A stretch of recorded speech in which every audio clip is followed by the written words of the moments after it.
Okay, so we're going to start our next session, which is about approach to radiology match.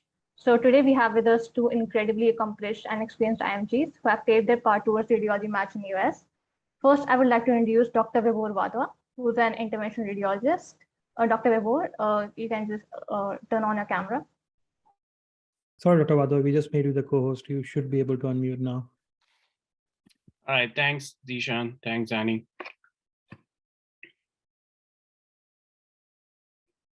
Can you hear me okay?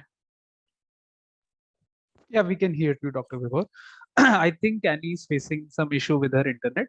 So I'll be taking over for a bit for now. So yes, Dr. Vibhor, welcome here. And I would now ask Dr. Gagandeep to turn on his camera. He is also the co-host. Dr. Gagan, the stage is yours first. Sure. Thank you. Thank you, Ishaan, and thank you, Mansoori, for having me here. And should I start or like? Yes, Dr. Gagan, you can start with your presentation. We'll start with Dr. Gagan's presentation. Okay, so I'm just going to share the screen and let me know when you can see my screen. Yes, sir, we can see the screen. Okay,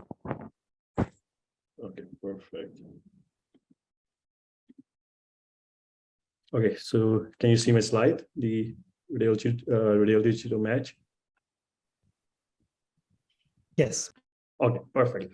So yeah, so thank you for giving me this opportunity to talk about my journey to this match process, and of course, in next 20-25 minutes, I'm going to tell you all the recipes that you need to match, and I'm sure the other speakers before me they have shared their experiences, and I'll just talk about my journey and a little bit pointers about how radiology match could be a little bit different than others specialty match the people have talked about earlier. And towards the end, I'm also gonna give the magic formula to match. So stay tuned for that. And I'll just start with the first slide. It's always about I was told that learn from other people's journey. The people if they have made any mistakes, learn from those mistakes and try not to repeat them. And of course, there's always something that you're going to figure out that you're going to make a mistake, but that's okay, but it's good to learn from other people, their journey, their experiences that could be helpful for your course. So, I'm going to talk about things that I did, and then probably I'm going to talk about, things that people have asked me throughout the years that, what they can do to make their application competitive, especially for radiology, and then we'll take it from there. So, my journey basically started with, I was a medical student in India, I did my medical school in Punjab. And as part of my internship, I did my medical school electives.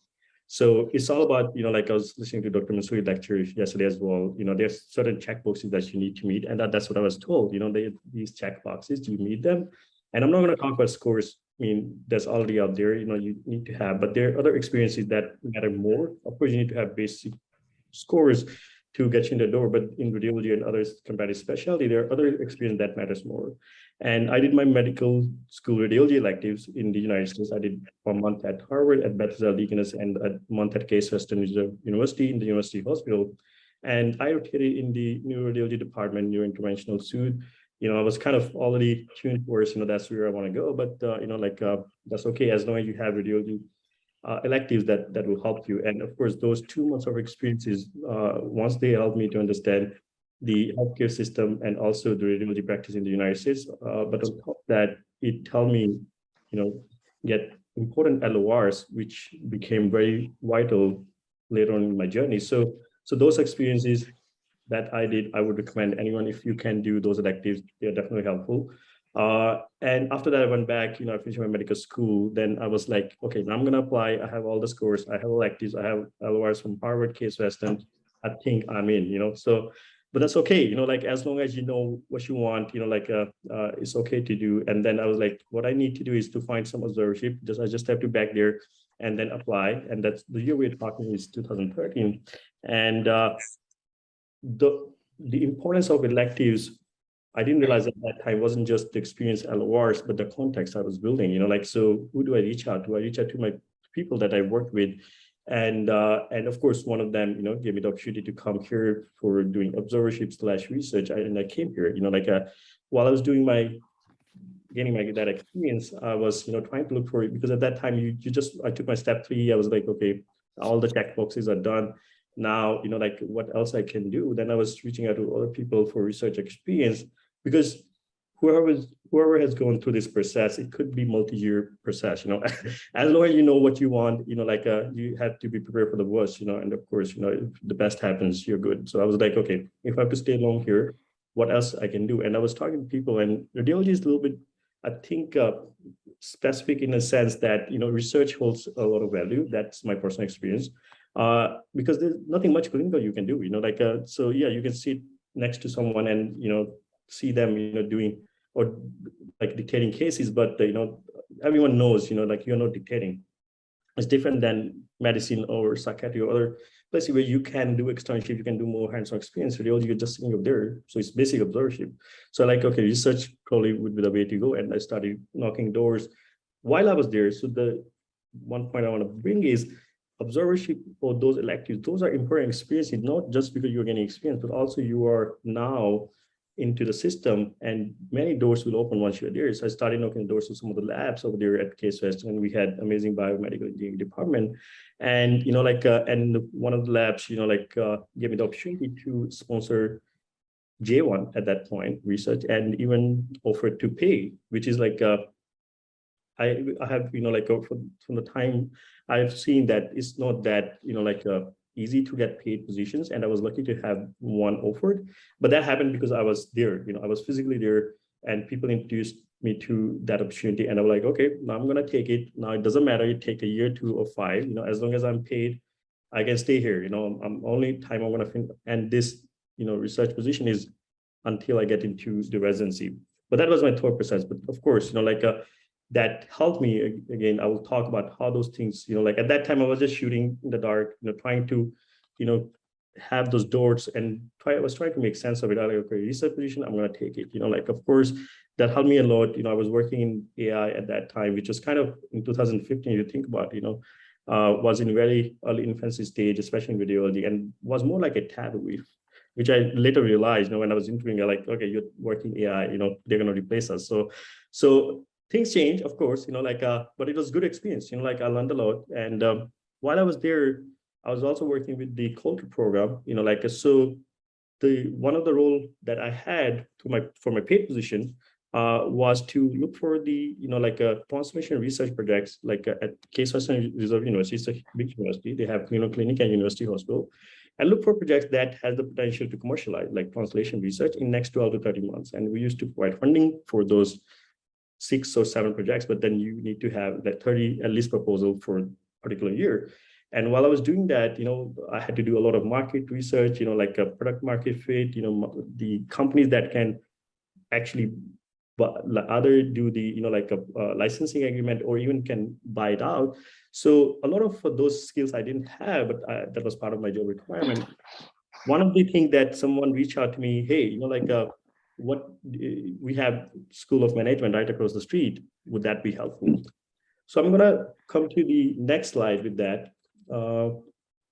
So people have asked me, through different time points, hey, what other degrees we can do, while we're waiting for the process, of course, if you imagine the first time, great, but most of the specialties can take a little longer. And then what can I do in between that can strengthen my application? MPH is there, these 3 I just put in there because these 3 always come into question: MPH, MBA, or PhD. Of course, at that point, I didn't have the patience to do 5-year commitment, so I didn't choose that. MPH, MBA would have been, a consideration which I was exploring. But as part of my role at that point, MBA made the perfect sense because, I was like, okay, I'll learn about healthcare economics, I'll learn about healthcare finance. Coming from India, I had no idea, when people were talking about fee for service, we are changing to value-based reimbursement, or they're going to be bundled payment system. Our views are like, I don't know, this like all new nomenclature for me, I want to learn. So I decided, of course, going into MBA, starting with a major in healthcare, economics, and finance, which later on my interest changed to corporate finance and merger acquisition, but that's again a separate topic. And I didn't know at that point if that's going to be helpful. Actually, while I was interviewing, MBA, again, wasn't considered as a strong point, but looking back, it helped me in many ways, navigate the skills I gained through some of the classes like negotiation classes, or some of those skills that I gained in the marketing classes helped me throughout my journey. As I became chief resident, or when I was interviewing for my job. So there are many skills that you can gain, but any of those could be beneficial as long as you know what you are taking and what's the end goal you are expecting. If you're doing MPH, your future goal is in the research, epidemiology research, then perfect choice. If you want into comparative specialty and PhD in computational imaging would help, go for it. But you just have to be sure, because these are time commitment and cost commitment. Mine was covered by my department, but it could be expensive, very expensive, versus if you have to do that by yourself. But that's important for you to formulate that there are different ways you can approach, and always talk about, at that point, I'll talk more in detail in my next slides as well. But at that point, you might not have clear clarity. Like right now, you might not have clear clarity, but if you know what you want, the end goal is clear, anything that you do that takes you a step closer to that, do it, and we'll talk about how that would make sense, but before that, like I promised earlier, a magic formula that I'm going to give it to you, that's going to basically help you match, so let's talk about that. And I know, I told you I'm going to give one. There are two things here: connections, relationships. Is the question is like people ask, they're the same. Why you're like putting them across each other? They are not the same, and and that's important distinction. And I didn't have that when I was in your shoes, and I wish someone had told me that and would have clarified it at that time. Would have saved me a little bit, time in that regard. So connections are something that you're going to build. Hundreds of them. I had thousands. I was working with the BME department. I was working with the School of Medicine. I was working with the, management school. I was working in the lab. I had hundreds of thousands of connections, but I don't think all those were vital in making, my journey successful. The vital part was relationships. So you're going to build thousands of connections, but you're going to build 1, 2, or 3 relationships. And those relationships are not only gonna get your foot in the door. Getting into residency is the first step. You have to be clear, and it's an important step. You can't do anything if you're not into residency program. But that's the first step of your journey. That's not the last step. So relationships are going to be something that's going to be vital for you to make that first step. But after that, how your journey from where that begins, how it progresses, is going to be highly reliable on your relationship. So a small story I'm going to tell how these relationships are crucial and how it helped me through my journey. And you can see where it would fit in your journey. So while I was doing my MBA second year, and I was like, okay, this year I have to apply and I have to match, because my research was like, okay, you have 1 more year, then, it's not indefinite. I thought it was indefinite. So I like, okay, now I have to match, So I started reaching out to people that I knew, I interviewed last year before, and I didn't match at that time. And I was like, okay, so, let me reach out to them. So I reached out to, one of the person who was the program director of the, one of the residency program. And I'm like, hey, I'm looking for some experience, observership, and if you can give me opportunity, I want to show you my skills, and so that's another thing. Reach out to people that that you can build relationship, you think are genuine people, and they're going to help you.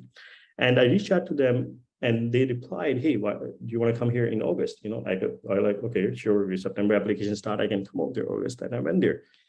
I spent a month over there, started with a connection that I had from the previous conversation during the interview, built a relationship during that 30-day period, and didn't know at that time, of course, end of my last day, I was offered those days, when you were offered pre-match, I think that was the last year they offered me that, that we really loved you, and if you want to be here, we'll offer you a pre-match. So I was offered a pre-match, I took it. And that was just the beginning of the relationship, because we built this connection and then built this relationship. And that was a program director. I did my residency at Rutgers in New York. That the first year he moved to Columbia.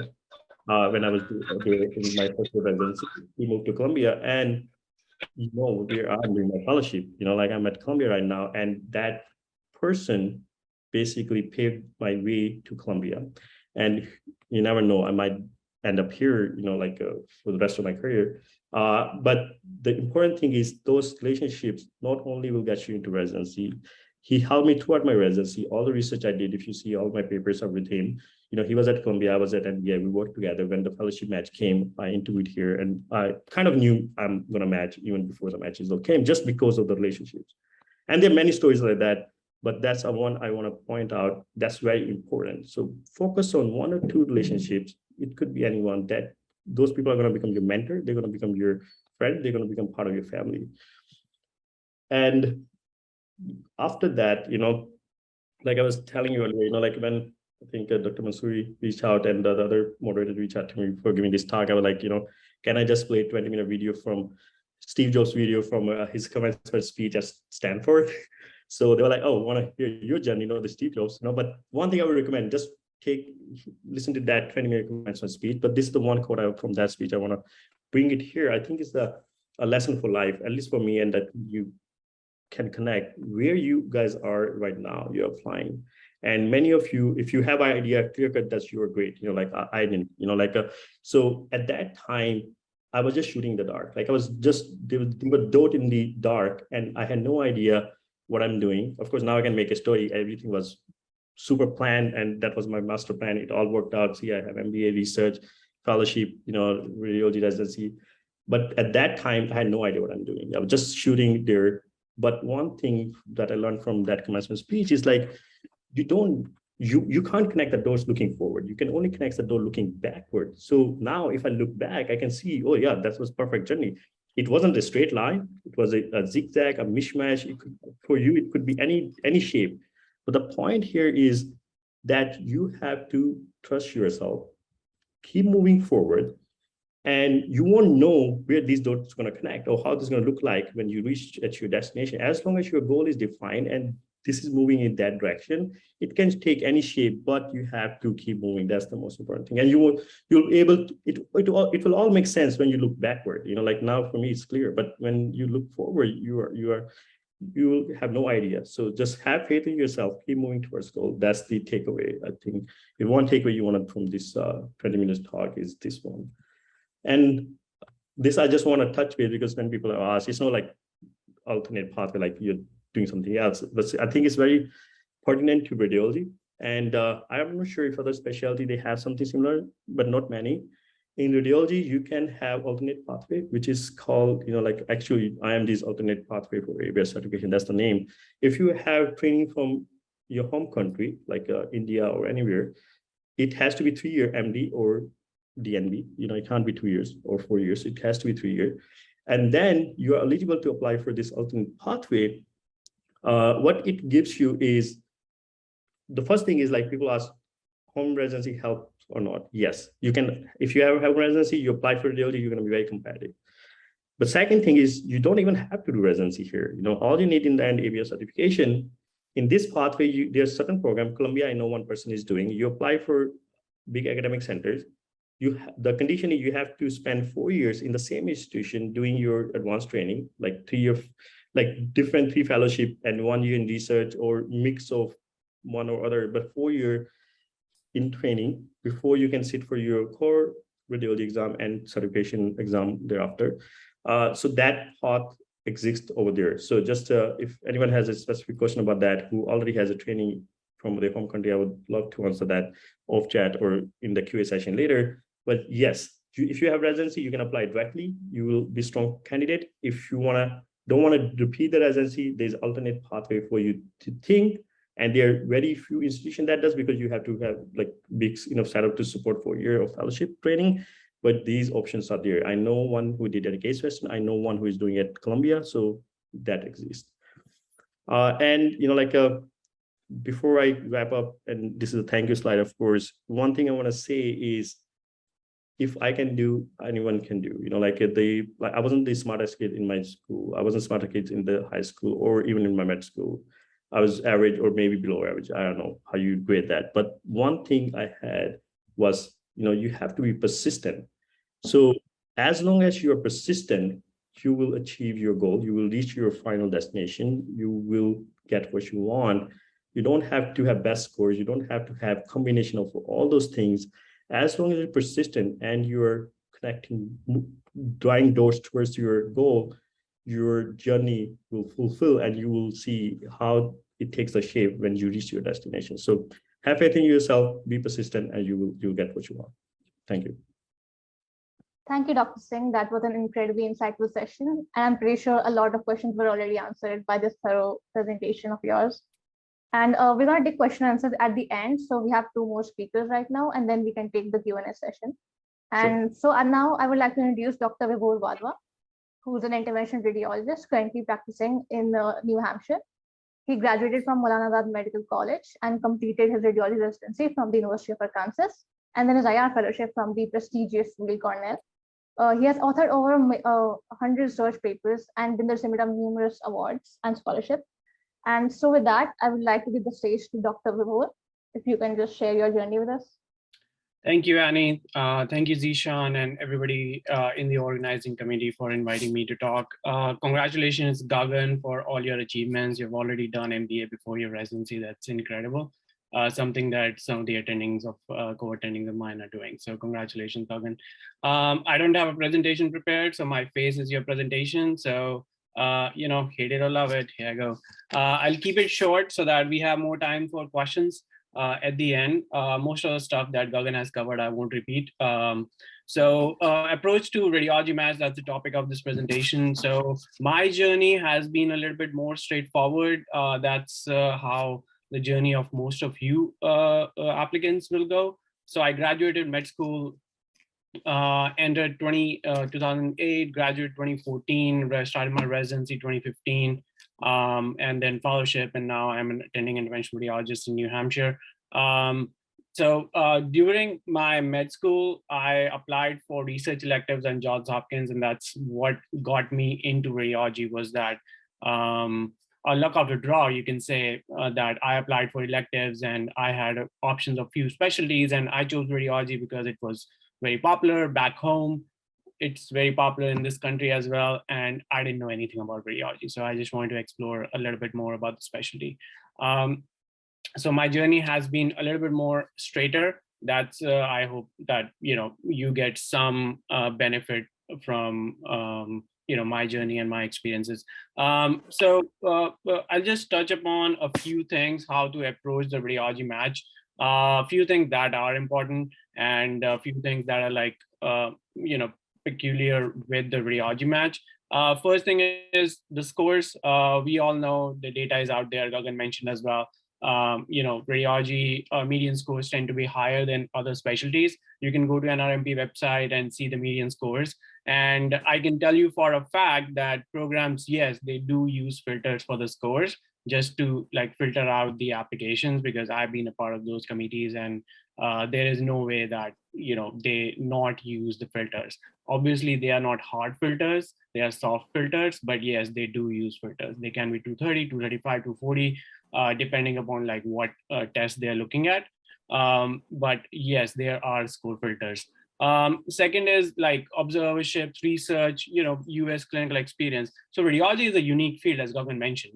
You can do an observership in radiology, and what that means is sitting behind someone and watching them do radiology. You are not doing radiology yourself. So the first time I did that, I sat behind someone's desk. I was about to shoot myself. You just cannot watch anybody do radiology. It's the most boring thing in the world to watch someone do it. It is the most interesting thing in the world. If you're doing it yourself, you just cannot. Even at this stage, I cannot watch anybody do it.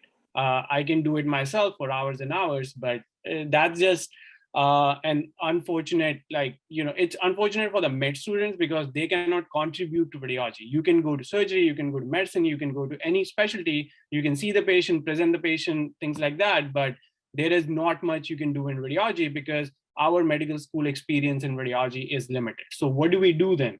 People who are interested, who want to get to know the field.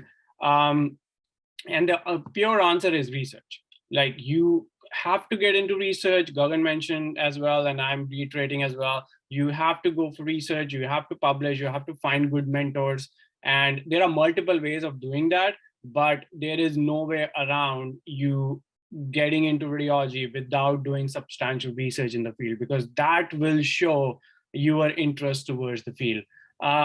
I went for research electives during med school, and I was lucky that I found a couple of good mentors who helped me publish a bunch of papers before I could apply for residency. A lot of people do research fellowships. So when people like go out and interview, you will find there are like hundreds of people who are just like, you know, Gagan did as well, a research fellowship, either MGH, Mayo, you know, big name institutions. Either they are paid, there are like a number of them who are unpaid, but there is no way around like you not doing research if you are like really considering matching into radiology. And I'd be happy to answer more questions about like how to get into research, but just to keep it short, that is something that you have to do. Yes, that comes with its own like challenges, like you have to do it on a J1 visa for some nationalities like India. If you do J1 research, you have to do J1 residency, so there is no way around it.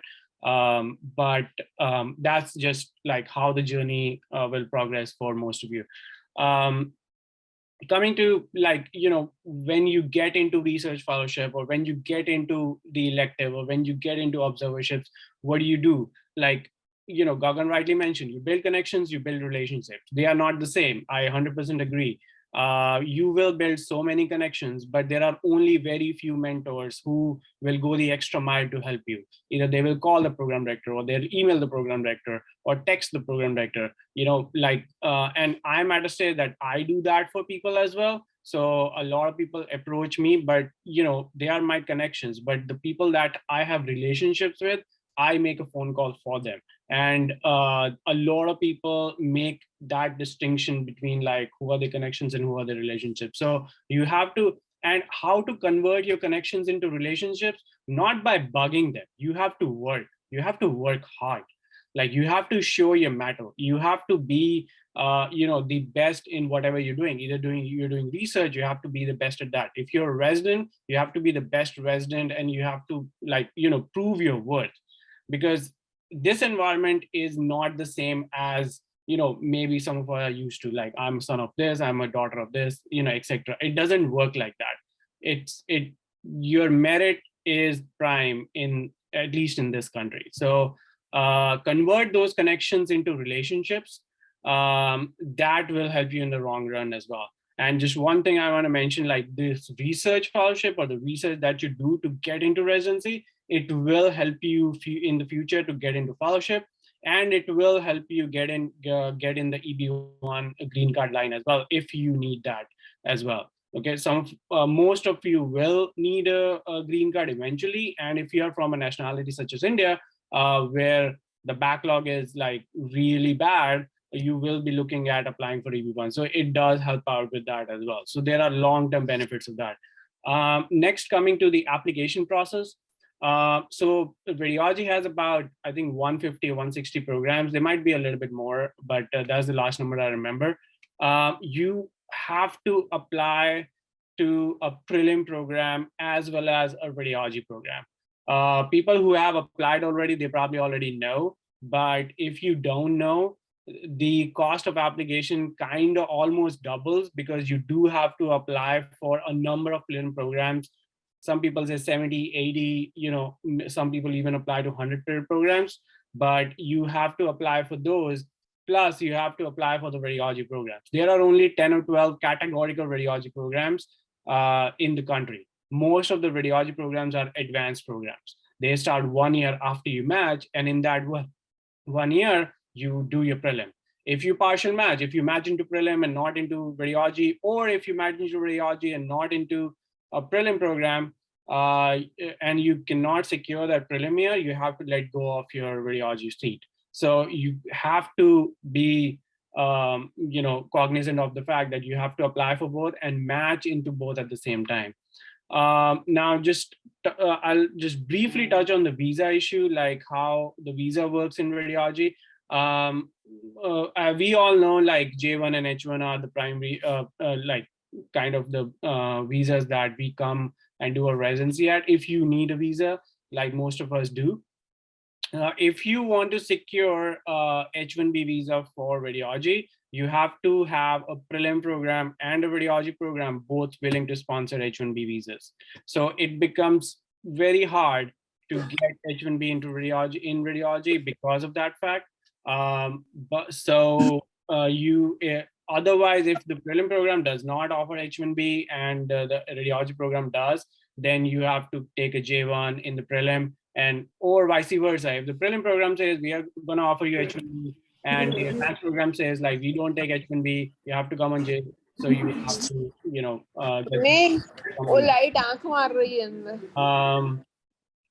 Zishan, would you mind muting the fellow candidates? Yeah, we're on it. We're on it. Okay. Yeah. Just a second, sir. We'll check. So that's pretty much it. Alternate pathway, Gagan touched upon already. Like, I mean, obviously, I don't have personal experience with it, but I know a bunch of people who have done that. And if someone is looking for answers to alternate pathway, there is a very good article in Academic Radiology written about it. So I can send you a link or a copy of that article, and you can get more information about it. At the end, I'll just take a couple of minutes to talk about interventional radiology because we don't have a dedicated session for that. IR is now independent like pathway. There are two ways of getting into interventional radiology now. There is an integrated pathway where you match into a 6-year integrated pathway. You do 1 year of surgery or any other preliminary. You do 3 years of diagnostic radiology and 2 years of interventional radiology. It still resides under the Department of Radiology. It's just a separate track. Similar to the vascular surgery or any other integrated tracks, this is an integrated track where you do 3 years of radiology and 2 years of interventional radiology. At the end, you graduate with an IRDR certificate, or it's an IRDR certification, which is a dual certification. You can practice as a diagnostic radiologist, you can practice as an interventional radiologist, you can practice as a mix of both. The second way of getting into interventional radiology is you do diagnostic radiology residency, and then you match into something called an independent interventional radiology track, which is nothing but a fellowship. So that can be 1 or 2 years, depending upon like how your residency is structured. It's like very confusing even for people in the field. So I cannot even imagine like what the candidates go through. But if you have any specific questions about how to approach, like if you're dead set on like matching into interventional radiology or need more information, you can get in touch with me and I'll help answer some of the questions. There is a lot of information available on this Society of Interventional Radiology website that you can refer to, but interventional radiology has become sort of a separate track in many regards, but it's still very much possible to get into IR if you are a diagnostic radiology resident. So yeah, with that, I conclude my talk and I'll be happy to take any questions. Thank you. Thank you. So that was an amazing session. And thank you for telling us the reality of making connections and networking, because a lot of time people seem to think that making connections is easy and it's not any work. Thank you for telling us that, that it requires a lot of hard work to do that too. Okay, so with that, we have actually one more speaker right now. It was a little last minute, but we have them. So I would like to introduce Dr. Nisarg Parikh. He's an attending radiologist in New York, and he has done his diagnostic radiology residency from Hale New Haven Health, and his abdominal imaging fellowship from Hospital of the University of Pennsylvania. And with that, I would like to invite Dr. Nisarg Parikh to share his thoughts about the journey and what he do and what he didn't do and everything. He could tell us.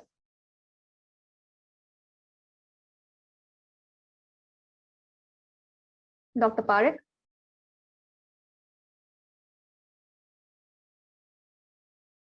There seems to be something wrong. Dr. Parikh cannot hear me, I think. I think Dr. Parikh is muted. Is he the co-host? Yeah, he's the co-host. Yeah, he is the co-host. Wait a minute. He just unmuted. He's unmuted. Yeah, okay. Yeah, okay, Dr. Parikh, you can talk now. Hello. Hello, guys. Yes, Can we Yes, hear you. yes, we can hear you. We can hear you. I guess there is some issue with my camera.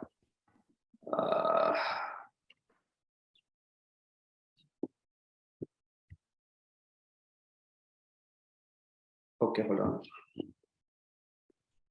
Sorry, guys. While I'm working on fixing my camera, I'll start my journey I'll start sharing my journey with you guys. My journey is not as interesting as Gagan's or Vibhor's is. Mine is very, I would say, typical or not that normal. In my case, what happened was I finished my MD back in India in 2009. After I finished my residency, I still had not made up my mind that whether I wanted to go to US and pursue practicing in US. After a couple of months, I started making up my mind, and then I started preparing for US MD. Here comes my first tip I would give. So when I finished my MD and my colleagues or my friends were earning decently, I started going back to my medical college library, and I will be there from 8 in the morning till midnight, till the library was open. And people will think that, hey, this guy is crazy, he can earn lots of money, then why he's sitting and preparing for US MD? But that's what I did. I did not start any job. I did not look for any easy money. I was looking further.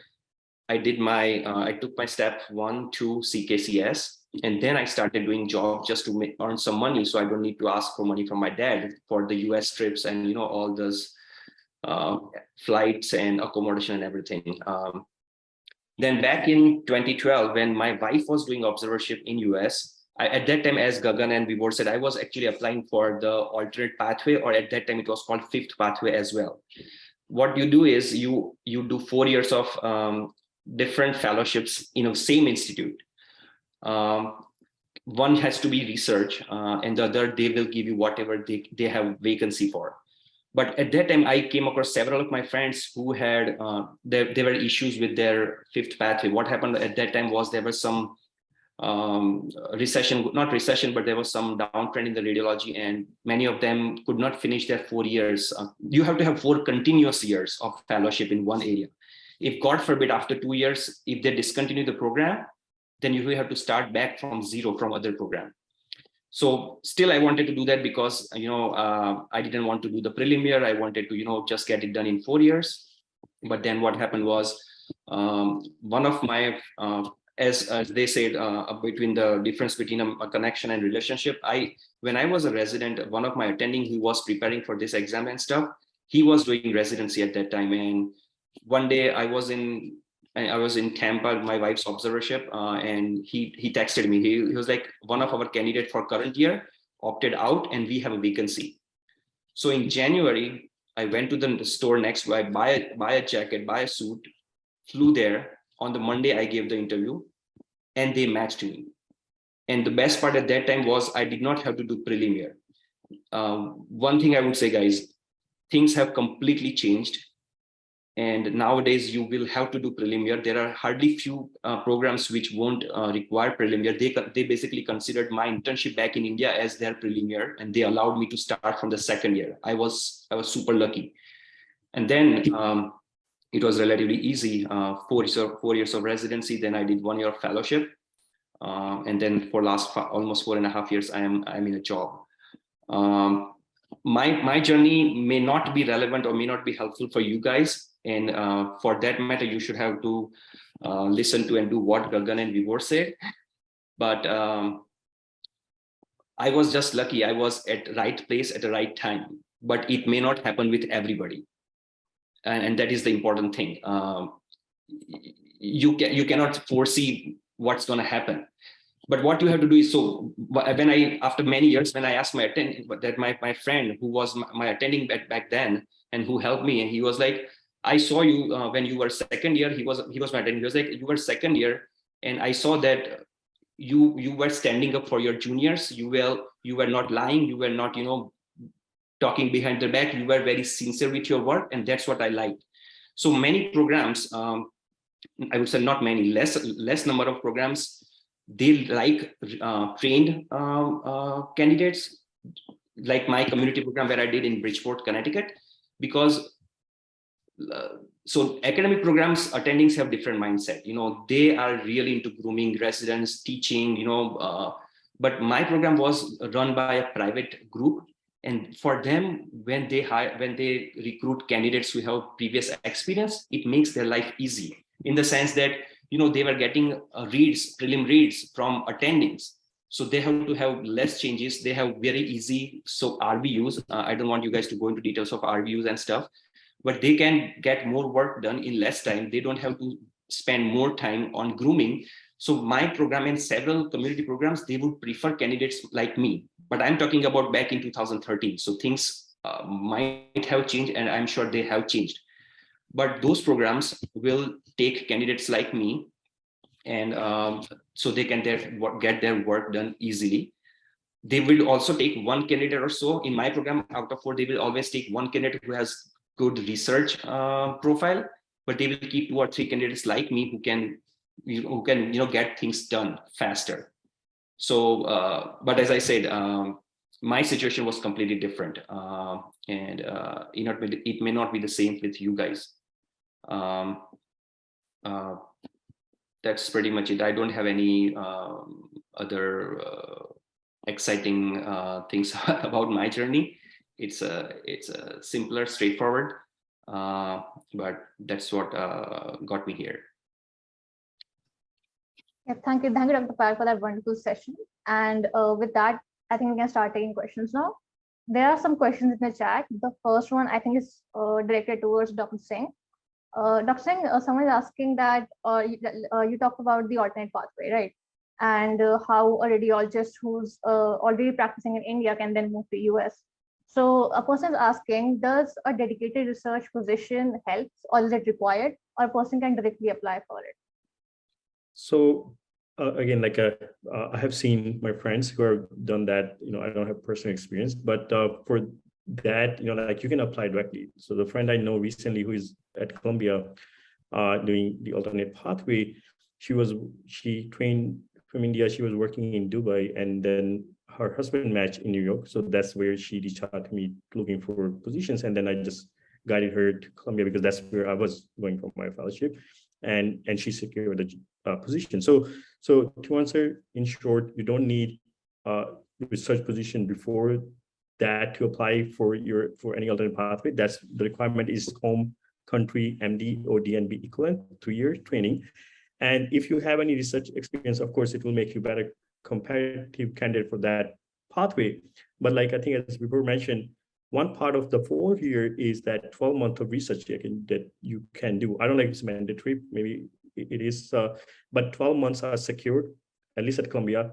What you can do is research. That's part of your 4-year training. The only caveat in that is, like as Dr. Parikh mentioned as well, you have to have consistent 4-year at one institution. That's where it restricts, how, like what institutions can afford or can provide that kind of, like continuous training. So you have to target the Ivy Leagues or the big ones where they have fellowship, like basically in all subspecialties. So if things goes wrong with one other division, or the like 2008 happens again, right now it's not even better, thanks to inflation. But the point is, if the economic conditions change, if you're in a bigger institution, they will absorb any these change in reimbursement or the economic scenarios. You can still finish your 4 years, because if you don't do 4 years together, then that's an issue. Then you have to restart that call. And again, you don't have to know, but I think these expenses are are covered by, at least in Columbia, I think they have a special like resources allocated for that. And like for residencies, these are like directly, like the federal government pays, so much more secure if you're a resident, like if you enter, you're going to finish, that, so those are the risk versus benefit. But yes, you don't need research position before applying to alternate pathway. Research position is part of the alternate pathway. And as long as you have a home training and you meet the requirements and you are competitive, you will get in. It's just finding, because there's no like ERAS like application NRP for the alternate pathway. It's very individual approach. So you reach out to the programs, and then find, who can sponsor or not. So that's kind of more individual application that you send for the program that you believe you can stay 4 years, and they will keep those 4 years of job, secured for you.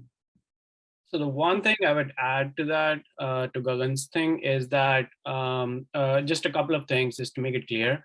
Like home residency is required, but you have to have like ECMG certificate before you start.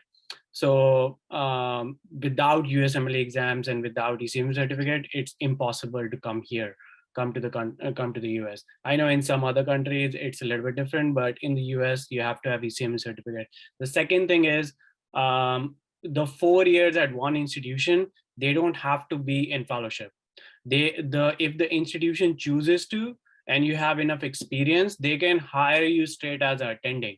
But the chair of the department has to state in writing to the ABR board that we are hiring this person as a 4-year attending, or they might have you do 1 year of fellowship and then 3 years of attending, or 2 years of fellowship and 2 years of attending. And I've seen multiple people at my institution at University of Arkansas where they had done that. They had done 1 year of neuroradiology and 3 years of neuroradiology, as a attending, 1 year of pediatric radiology, 3 years of pediatric radiology, so it doesn't have to be a fellowship.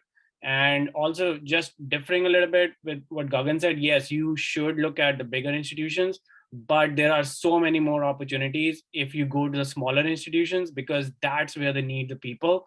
In my residency, we had been looking for a body radiologist for like so many years, but like people just wouldn't come because of the location. So if you like just broaden your horizon, like if you have an MD radiology from back home and you are ECMG certified, if you broaden your horizon, look at like, for example, Mississippi, University of Arkansas, or any institutions where they are looking for positions, you will be surprised by how many more opportunities will open up.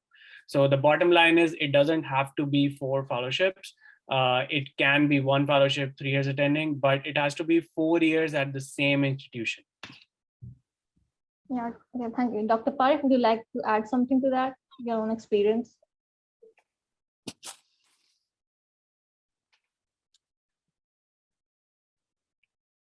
Dr. Parikh, you're muted again, I think. Oh no, yeah, yep.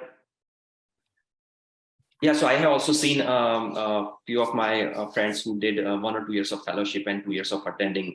Yes, that can be also done. Yep. When I was searching for residency, the thinking was, you guys, Gagan, Vibhor, you guys can correct me, that when an employer is looking for a job, is trying to recruit radiologist, if you have done this alternative pathway, what they typically give you is 1 year of research, 1 year of, say, for example, I'm talking about only fellowship thing, that, okay, 1 year of research, 1 year of PEDS, 1 year of chest, 1 year of CBI, or 1 year of IR, or combination of like that, right? What thinking of many conventional my colleagues was, when you do residency, you become more complete radiologist. You have IR rotations of 12 weeks over 4 years. You have nuclear medicine, you have chest, CBI, MSK, pediatrics, cardio, everything. And then you can choose your fellowship. So it gives more flexibility to you in the terms of, so what I did was I did 4 years of diagnostic, and then I did 1 year of body radiology, where I specialized in body, like prostate, rectum, and all those sort of subspecialized thing.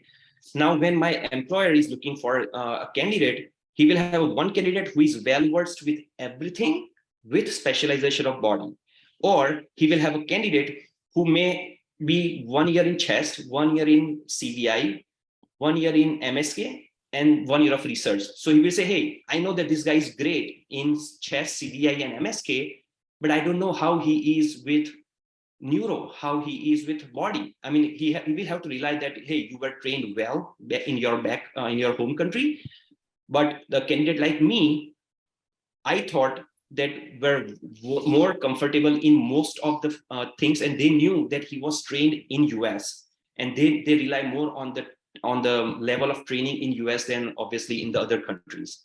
So that was, I think, was one factor which I think determined in my case that, hey, rather than doing 4-year fellowship where they choose where I should be doing, I would go for diagnostic. Yes, it will add 1 or 2, now 2 years, because you will have to do 1 prelim year and 1 year of fellowship. So it will be 6 years. That path is 4 years. So there is a big sacrifice you guys are giving, 4 to 6. It's a 2-year sacrifice, but you will be more well-versed radiologist, and you will be more attractive for the employers. Also, as Vibhor said, there are many institutes where they can, 1 year of 2 years of fellowship and 2 years of junior attending. But obviously in junior attending, there are few restrictions. They don't pay you as the market rates, for example. One of the reasons it may have changed. Second thing is sometimes you are restricted to practicing or license in that state only, and then you have to finish certain years before you can look for job outside your state. So that gives you some restrictions. While with radiology residency plus a fellowship, 1 year of fellowship, you pretty much go anywhere. Obviously, you still need visa and you still need your, H1B, J1, whatever other things. Back to you guys. Yeah, I Thank you, agree Dr. with Nisarg on every point there, and that's probably why there people who do alternative pathway are mostly found in academic institutions, more so than private practice. I mean, not saying that they don't enter private practice, but my experience has been like a lot of people who have done an alternate pathway, because they are so specialized and focused on their field, they end up doing very well in their in the academic institutions versus going to private practice. Yeah. Finally, I got my video on. Yeah, that's great, Dr. Parikh. Okay, just- so Dr. Just Wadhwa. comment, like what Nisarg and Vibhor said is, yes, I only know 2 people and the one remotely, and they all are in, 2 at least stayed in the same institution where they did their alternate pathway. So again, I don't have personal experience, but I think it definitely restricts. So again, coming back, if you can get a residency, definitely much better, because you will see here residency experience is totally different. What I have heard, and I can tell you it's a very enjoyable experience depending on the program you are in. And then you might start with something in your head, like I want to be in radiology, and you might end up into IR or the vice versa. So I think that experience also build, how you're gonna spend the rest of your life. So the residency experience, if you can get it, is tough to get in, but once you are in, it definitely gives you much more flexibility and the choice that you can make after that. And again, I don't have personal experience, but I'm sure that I have seen that you are more marketable, if you have done residency here, and then you can go any path you want, be a partner in a private practice, be a community setting, hospital, or even academic centers. I've seen all of them. So yes, if you can do it, then that would be preferable. But alternate pathway also is there, and there are many ways you can slice and dice that. But the option is all yours. Radiology is a little bit distinct in that regard. And also, I will add another point. When you're doing alternate pathway or 5th pathway, you are fellow from day 1. So when you start fellowship, they expect that you will be, churning CT scans, you will be doing procedures, you will be ready to go. While in training, in residency, residents come at 8, they have morning session, they can have a coffee and a bagel.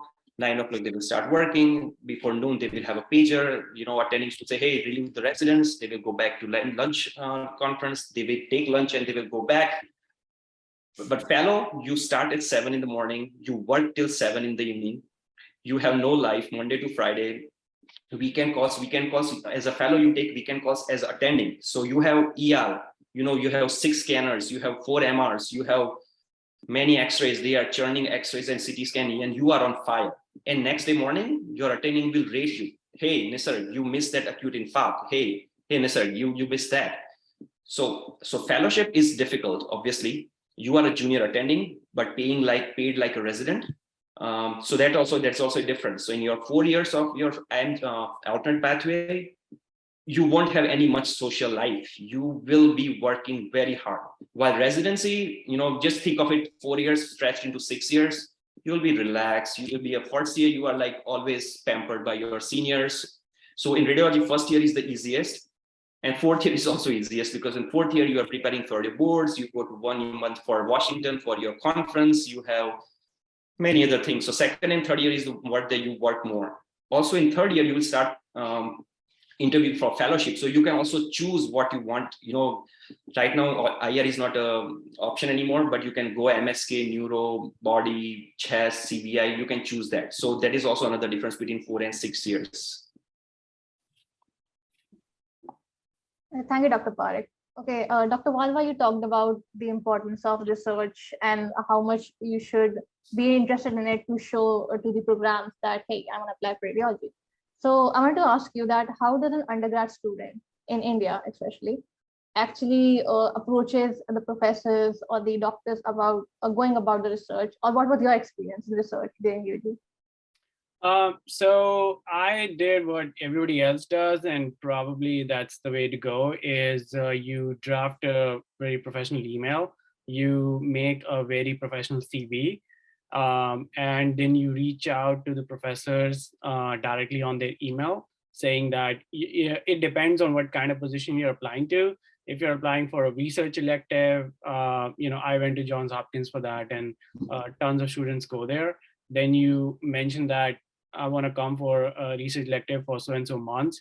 Or if you're already done some research back home, or you have done a research elective and you want to come for a research fellowship, but that's the way to go. There is no, I don't have a magic formula to that. Maybe Gagan does, but that's just how you approach it. Is but your approach has to be very extremely professional, because that one email communication can be a relationship for years. And that one bad email communication can just break your chances. So your email has to be very professional. You have to make a very professional CV. I think a lot of what people like med students, I did as well, what we lack is just training. We are trained a lot on in medicine, like mugging books and like seeing so many patients and stuff like that. We are never taught the soft skills that are important in this country, is how to write a professional email, how to draft a good CV. I mean, I'm just surprised by how many of people just don't have a CV. They enter residency in India and still don't have a CV. So if you need help, approach your seniors. Like we have a community in my med school, like we help each other out. So that's just how I did approach it and got some positive replies. Then it's up to you, like what path you want to where you want to go. It does help to have some experience in your CV already, but obviously you have to start somewhere. And those opportunities are better achieved in med school. So if you are a first year or second year med student in India or anywhere in the world, and you do have an opportunity, you do have the resources, I would recommend you apply for electives in the US, research or clinical, and then you start your journey over there. And then it'll become a little bit more easier when you're applying for research fellowships, 1 or 2 years of research fellowships. Thank you so much, Dr. Wadhwa, for that answer. I just wanted to ask, as an extension to this question, as to how can a medical student in the initial years of his or her medical school explore their interest in radiology? Because as you know, that we don't really get too much exposure to the field of radiology in the initial years of a medical school. So how does one go about that? Yeah, so I think that applies to a lot of specialties, and radiology is no exception. Like, how do you explore how do you, know what you will fit in? So that's a much broader question than just radiology. It's like, where do you fit in? What specialty would you be happy in? We don't get any exposure in dermatology. We get like minimal exposure in like other specialties, like maybe psychiatry or other specialties. Radiology is probably at the bottom of the list, but there's like many other specialties which are like hanging out there in the bottom. We get a lot of exposure in internal medicine, which is great. A lot of exposure in other specialties. So it's a broader question of like, how do you find your fit? I think my approach was initially is to talk to people who are in practice. I think that will give you the best insight into what the specialty is like. Talk to the residents. So that's what I did in my institution. Like, I spoke to residents, and because it's almost like as a spinal reflex, like you get a rank 1 and you take radiology. So like they may or may not think much about the specialty, but like that's just what everybody does, and that's what everybody has been doing. So but talking to people, kind of, because that was not my aim to do. Like I was not gonna give a PG exam there. And even if I did, I would never secure a rank 1. So it was like out of question for me. But I was going to another country where I have a choice. Like, do I want to apply for this or do I want to apply for that? So I wanted to get a truer exposure to that. So that helped me out a lot. The second thing that helped me out was like just doing research in the field, like just exposed me to how advanced the field has become, and how much more thought it needs, like this particular specialty, how much more cerebral radiology is compared to anything else probably in medicine. I mean, not to undermine any other specialties, every other specialty is great and they do a great job. But in radiology, you have to like hit the books from day one. That's why when Nisarg says like, residents come and they have their coffee and bagel, that's because first year residents are useless.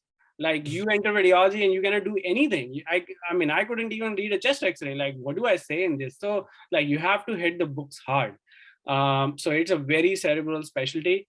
But yeah, talking to people, doing research in the field, and just like getting exposed to the advanced modalities and how a day in the life of a radiologist and how radiology fits into the entire medical, fraternity or the other specialties, that will help you gain a clearer picture of like, will I fit into this specialty? Like, people talk a lot about like patient contact and oh, you don't see patients. Like, I don't want to see patients. I'm an interventional radiologist, but like still like, I do cases, they are asleep, I walk out, say hi, say bye, and we're done. Then I'm back to reading.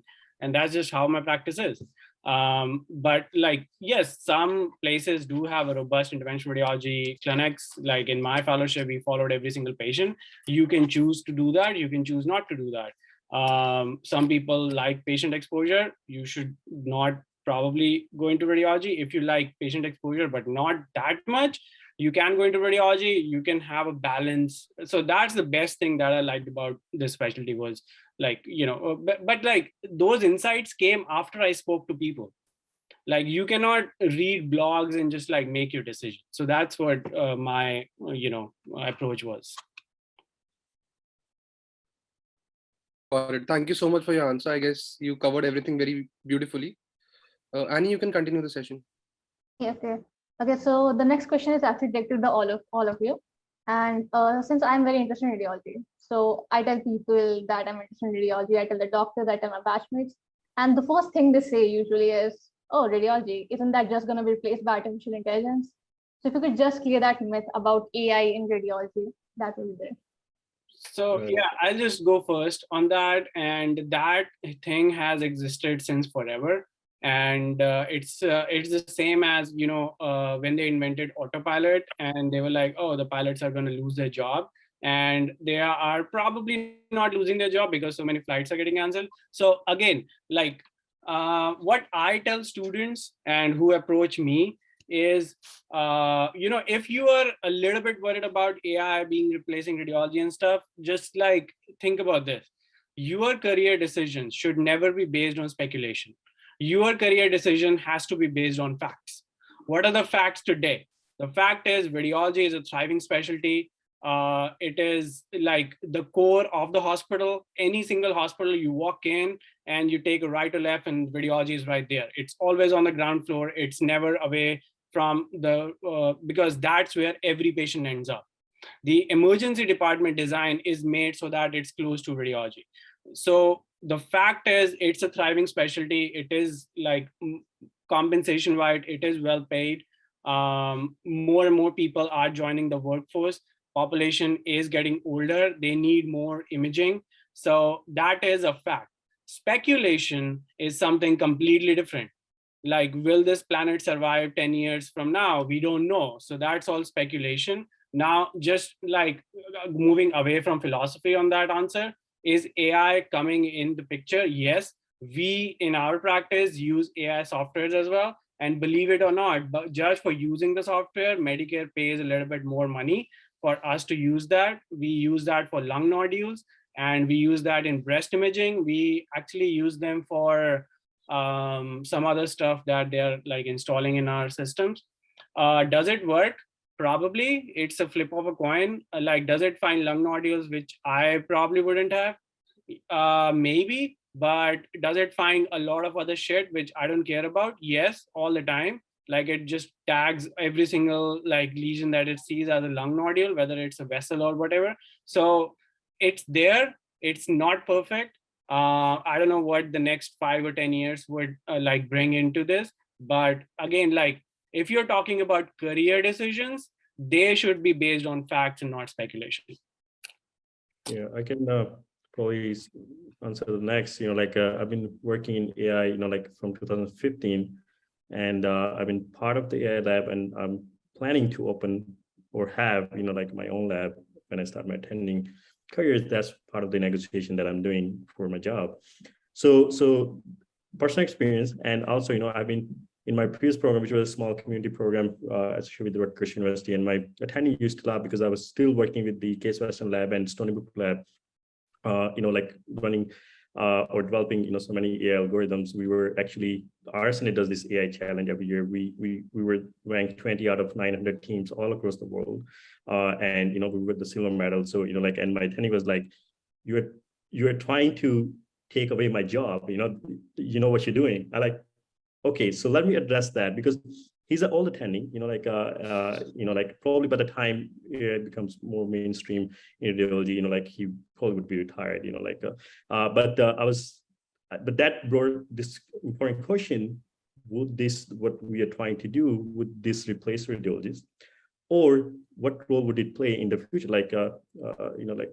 Vibhor just mentioned, so the way I always address to students, and I think they are getting better. There was a time when, I think that was a time 15, 16, 17, when people were like, didn't know what's going to happen, and societies were not promoting AI, like RSNA, ASNR, society, they were not promoting. Actually, they were kind of, they were scared. They don't know what's going to happen. And then over the years, I was part of the ACR committee, in Washington, when they were working on, like how this AI should be integrated, into radiology practice. I was part of the AI workshop ASNR last year, and part of the RSNA AI committee. So the one thing I can tell you for sure, these society meetings, which we are part, and this American College of Radiology, ABR, all this big societies, I think they are doing what the best you can expect from your overarching society. Because I always thought these societies are useless. What are they here for? You just pay them the fees.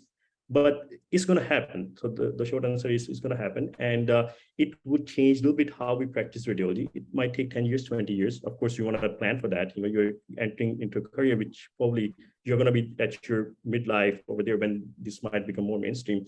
But the way I always describe and tell, you can either be on the sideline and let the industry drive it, and they're gonna do it. Like Uber came, like what happened to yellow cab taxis, and if you can be on the sideline and let the industry decide how it's going to happen, and let the CMS go with their reimbursement and see if they're going to be paying those AI solutions or radiologists. Or you could be the leader in that field. You could be the one who drives this innovation, and it's going to become part of your practice, but you could be the one who decides how it's going to fit. Vibhor said, the cases, if you look at the data, every year the number of cases all across the country are increasing. In Colombia, we have 14 MRI scanner. We are planning to install 4 more. So they are constantly increasing these, studies, the number of cases, and with that pace, the radiologists are not increasing. That's why burnout is happening, because now I'm supposed to do 20% more than what the other attending was supposed to do 2 years ago, and then that's going to get worse. So these tools are going to become very helpful. Like we use this rapid AI, which I think everyone uses for the stroke, and like Vibhor mentioned, you get paid more because they figured out this reimbursement if you use the tool, and it integrates the whole team, like radiologist, neurologist, neurologist, like even neurointervention, neurosurgery, all get this message where kind of it gives you the idea, but no one is gonna go and treat a patient without seeing if neuroradiologist said if that's accurate. Because at least I think we did the study, like 30% of cases, they don't even, they're just off, like even because garbage in, garbage out, simple thing. No one understand how the initial uptake of the contrast happens, and you're putting the ROI on the artery, and the system is doing automatically. If you have heart failure, it's going to put on the vein, and then your whole the curves are going to be off off, and then you're going to see, like giving all the score and number, which is no certain is going to go in there as long as neuroradiology doesn't even tell the first thing, if this even, like a diagnostic or not. And then, of course, say if the finding that they made is accurate. And that's the most advanced we have been in this era.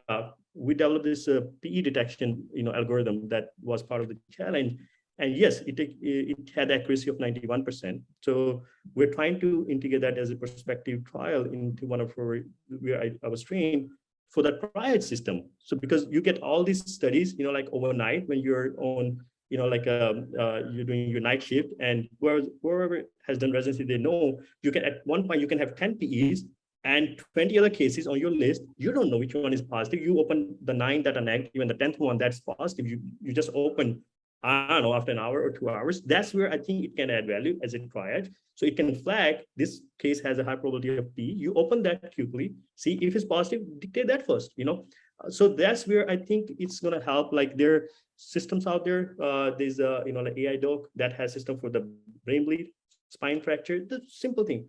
But on PE study, or whoever has dictated those cases, there are 100 other findings. You're going to find a lung cancer. Yes, you can have another algorithm that can detect lung cancer, that you can have another algorithm that can detect fracture in the spine in PE study. So that's where we don't know when that time is going to come, where you have this holistic solution that can detect everything and has the sense to tell this is incidental. You don't have to worry about, maybe next 100 years, who knows? But where it can help is definitely reduce the burnout, like finding nodules. If it can get better with that, I don't want to count the nodules in a brain tumor. That's where my research is. Tell me, if it changed over the time, is there any big difference? Calculate the volume, calculate the flare signal, tell me if this patient is going to respond to immunotherapy or not. Should I waste $1 million on this patient when you can tell me that this patient is not even going to respond? So there are many applications, and I think it's going to be another arsenal, like as a radiologist, that if it's on your side, you will be the leader, and there are going to be new jobs, and it's already there. There's a fellowship you can do in healthcare informatics in AI. Like you can become the I think even in Columbia they have position like where you can be the one who take care of all the AI solution that you're going to implement or develop. So there are going to be new jobs for radiologists who want to do this. Like if I want to do 50% research in AI and 50% clinical, I'll have that flexibility because someone has to drive, and the societies are making sure that we tell the industry what needs to be developed, if there's a use case for that or not, and then how. I'm writing this one paper on how you can implement this AI into your radiology practice. Like Vibhor sitting over there, or like Nisarg sitting over their practice, like they might have totally different requirements versus I'm sitting in Columbia, I might have totally different requirement, what kind of solution I want. I think that's where you're going to find more and more this new skill set coming from a radiologist that can actually be a leader in that field. And that should be the way. And that I can tell you for sure, I was part of those committees. I'm part of those committees. We are doing a very good job in radiology. Actually, I'm more worried about other specialties. I mean, people are like, like medicine. My friend, like she literally called it like, hey, yeah, I read this article in the news that radiology is going to be obsolete. I'm like, I don't know about that, but I saw in my, like prelim year, I guess there are solutions that can tell you what to do, and the ER can do that. You don't need the internal medicine doctor for that. I can have 5 NPs and a very good solution, AI solution that can help with the decision making. So maybe you might be replaced. So the point is, I don't think anyone is going to be replaced. The human factor is there, but as a radiologist, we might develop new roles that would come with this new advanced technology. And I think instead of fearing from that, we should embrace. You should get exposure and do research and understand what does AI even mean? Like what does deep learning mean? What are the CNN networks?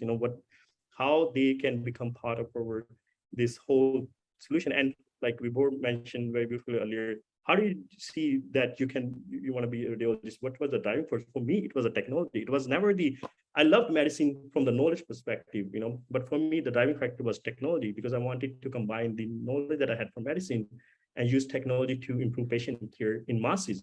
And when I was part of this AI lab, I felt this is the way I want to go. I can make a change in like a bigger impacts with the knowledge that I have. If I implement in a proper way, it can make impact on multiple lives rather than 50 cases that I can dictate it in a day. So that became my driving force, and I found my niche, and then you will find yours. Just embrace the technology. That's my kind of answer in short. Yeah, so you talked about neural networks and deep learning. Do you think that having those skills can actually help get a residency match if you write them in your CV?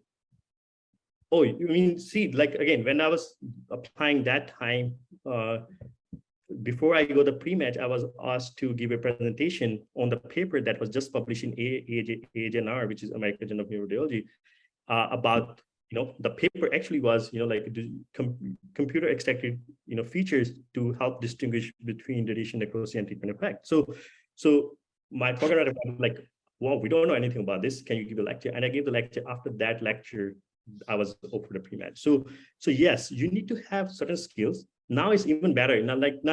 Now, if you tell that you have these skills, and again, a right fit probably is a good word, like Vibhor used earlier, is probably there are going to be programs that are like, I don't need that, like here, I just want a radiologist who can just dictate cases, or, in my community practice, they didn't care about that, except my program director who did, but then he moved to Columbia because he wanted to do more, and that's where I moved, like later on. But yes, if you have those skills, you can be very marketable. But one thing I would say, if you're really writing those, just don't write the buzzwords, because that can get into trouble. For example, when I was a chief president, if I'm interviewing, I got, like we are part of selection committee, like I had a good say who to interview. If I see those skills, I will say, send an interview to that guy.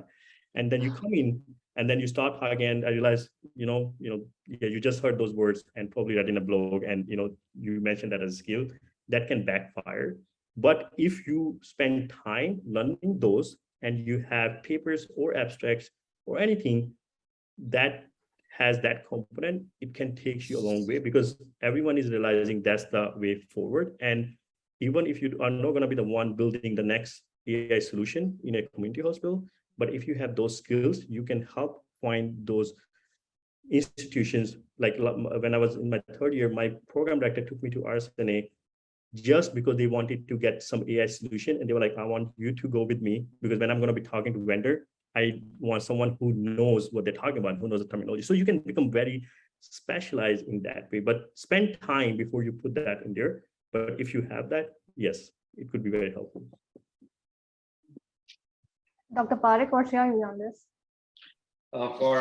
Regarding AI, I would just add, previously there used to be two main groups. One thought that AI was enemy of radiologists. It's a big foe. It's going to replace us. We all will be jobless. And second group, which saw that AI in last 10 years was taking firm but very baby steps. They thought, hey, AI is useful. As Vibhor said, hey, they even can't separate a lung nodule from a vessel. And then, as Gagan said, the role of AI is now more like a friend. AI is my buddy. So what I would say is, after 10 years, the job of 10 radiologists will be done by 7 or 8 or 6 plus AI. And after 20 years, might be 5 plus AI. But I would say this, as Vibhor said, the population is aging. And unfortunately, what American big hospital system and our system is doing is they are promoting providers. I hate that word. I'll tell you why, providers. But now we have so many nurse practitioner, APRN, CRN, CN, APN, AN, I don't even know what they are, but they are ordering studies left and right. So even for 100 people, 10 years back, we were doing, say, for example, 80 studies. Now we are doing 120 studies. And after 10 years, we are going to do 520 studies. So you will still need, even if the radiologist number will remain the same, population will pretty much remain the same, but the number of imaging is going to double-fold or threefold. So even if with the help of AI, if you are an average radiologist who wants to do average work, who is not addict or who is not delinquent, you will get job for next 20 years. Obviously, people will have extreme ideas. Somebody said, no, sir, you will be replaced in 5 years, you will be jobless. But I don't think so. And now most of the radiologists also think that AI is not enemy, but AI is not gonna do everything all by itself as well. So it's gonna be a symbiotic relationship, but AI will be more and more stronger, but you will be still required for next 20, 30 years, unless the car starts flying and there will be tracks in the air, you guys will have jobs. So don't worry about that. And as Vibhor said, you never choose your profession in the terms of money or the future. You have to like it, because sitting in a dark room, staring at 5 screens, 8 or 9 hours a day for 5 days a week is difficult if you don't like it. But it is amazing how when in my 4-hour shift, I read 80-90 x-rays. And if you want, you can make difference in 1 or 2 patients' lives in comparison to a radiologist who is not attentive. You can make lives in people's, you can make difference in people's lives. So it's amazingly rewarding job. Also, I would say that you don't need to deal with patients. That's a good thing in a way, but you deal with physicians, and they are difficult than patients because they have at least half of radiology knowledge. So that it also has negatives. But if you are not IR as Vibhor, and if you are diagnostic like me or Gagan, you can choose to stay in Hawaii and work 8 hours. You can stay in Japan and work 8 hours when you want. You can do quality work. You will be still get paid decently. You can have still good social life, and you will be still working for next 20 years. Okay. So Dr. Parikh, since you're an old IMG, like you already completed your residency here in India, and then you went and did this residency again. So I think a lot of people have this question. I would like to ask you that how much does the year of graduation actually matter to the PDs? I am not a good person to answer that. Ask Vibhor or Gagan, because as I said, in my program, they were choosing candidates who were trained. They didn't, I was 2009 graduate, but if in terms of my MBBS, I finished in 2005.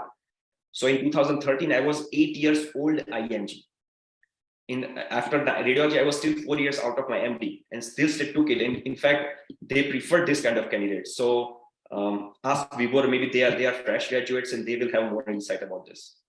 So the one thing with that is radiology is kind of unique in that we get a lot of applicants which have already done the residency abroad, and programs have polarizing opinions about these candidates. Some programs love them and some programs don't want them.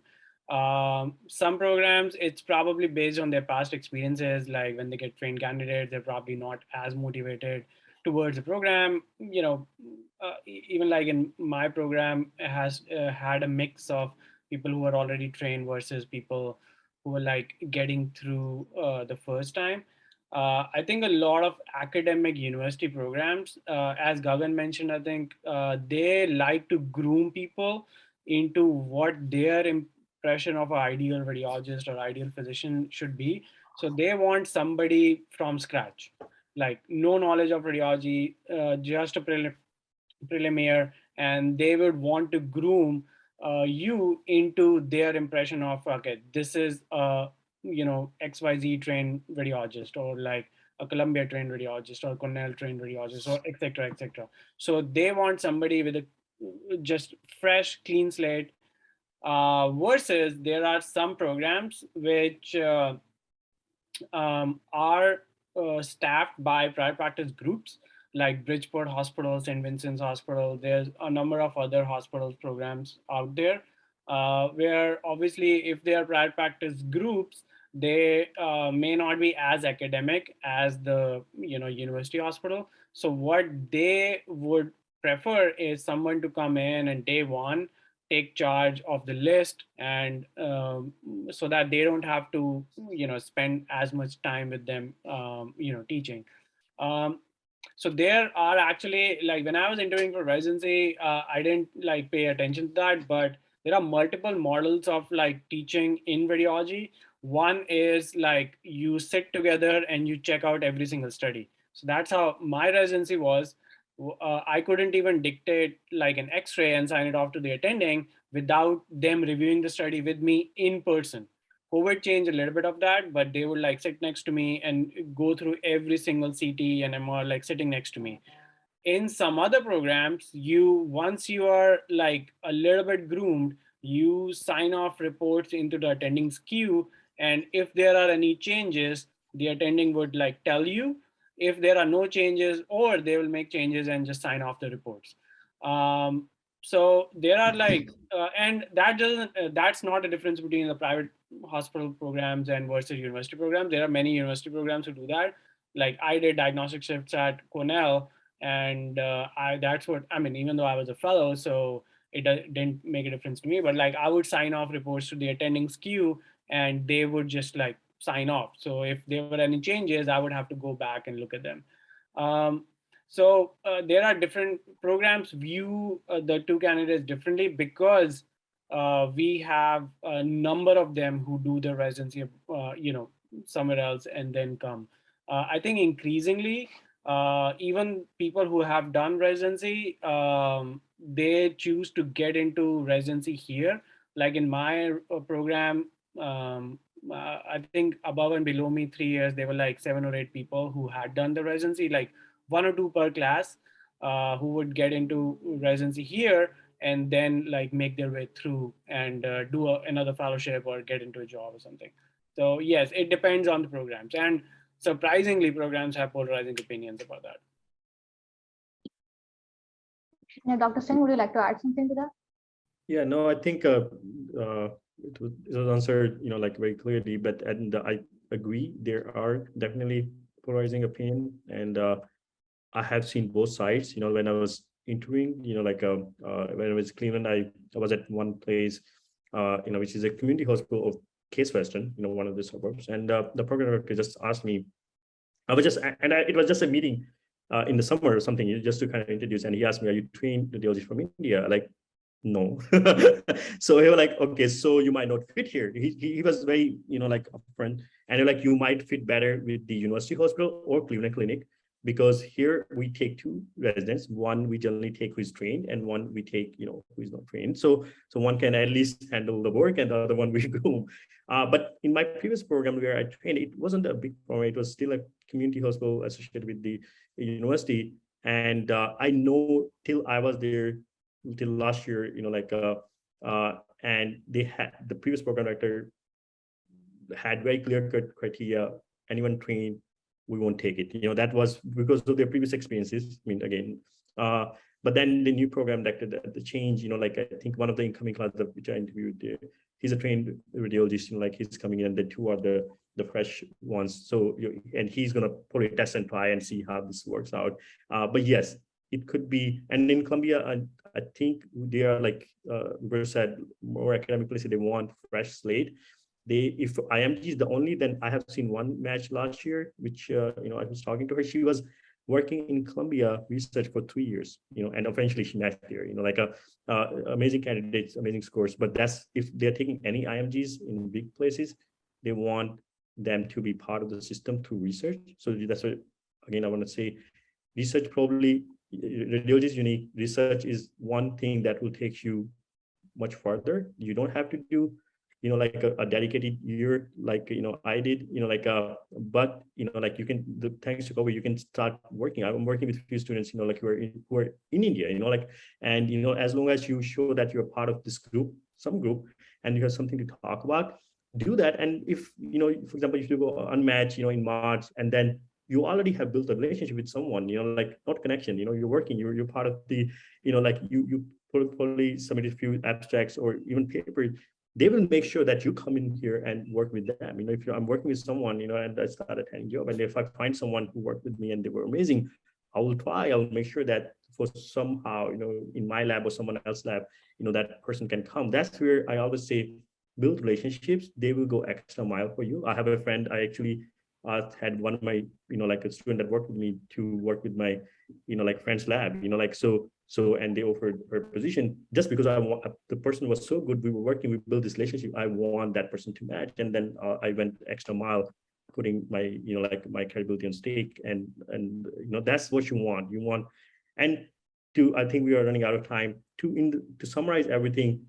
I would say today, even in this like a 2-day event, you are going to build hundreds of connections, build 1 or 2 relationships, that can help you through this match.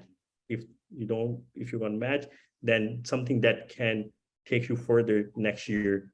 Try to build at least 1 or 2 relationships when you're building all these connections, and those relationships are going to come from these connections. So you're already 1 step ahead. So make use of it. Thank you, everyone. Unfortunately, that was